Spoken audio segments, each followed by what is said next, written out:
do, but that's not what we talk about when we talk about them. We talk about being a qualified profession, having huge status in society, being seen as key specialists. Wouldn't it be nice if teaching occasionally was given more comparability with some of those professions? Well, if we're going to do that, then we have to make a claim for teaching that it is as good, that it is as professional, and it is a knowledge-based profession.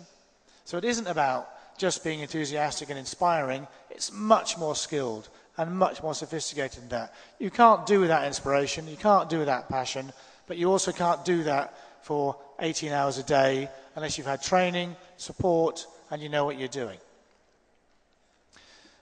What will these people do if we do identify them more consistently? Well, one thing they will do is they will stay in the classroom. They will not become principals or heads of department or whatever phrase. Now, I'm not saying anything wrong with our lovely principals. We love them all. That isn't it. They necessarily are separate from the classroom.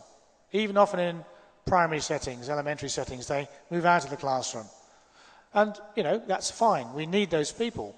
But we do need people who say the only place to be, day in, day out, is with the children or right next to them. That's to say, tomorrow I'm working in somebody else's classroom to help them improve their teaching.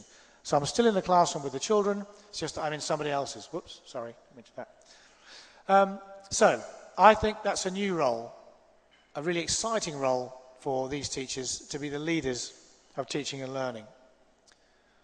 Okay, my final point would be, this is a global phenomenon. This attempt to say, in this system, what are the best teachers? How can we recognize them? How can we be clear and sure they are the best teachers?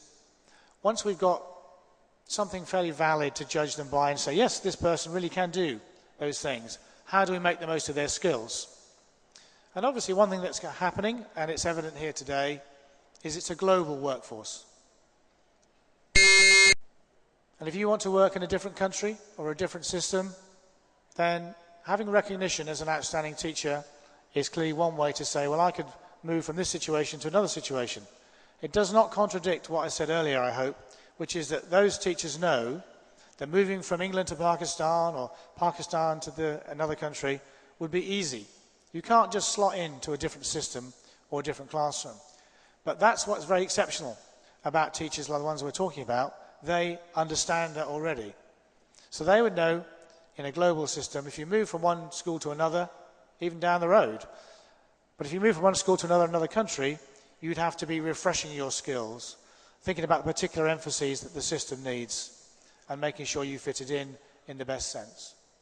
So, just to say a final word, I've been working in teaching for 30 odd years, and in that time I've seen so many impositions on teachers.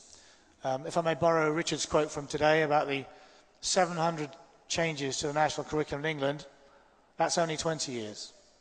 What I think we want then is people in the teaching profession who represent its high status, who represent its knowledge base and skill, who can speak up for teaching and can influence even government at the right moments by saying, actually, we have some expert teachers who know what they're saying, and it's time people like you listened to them.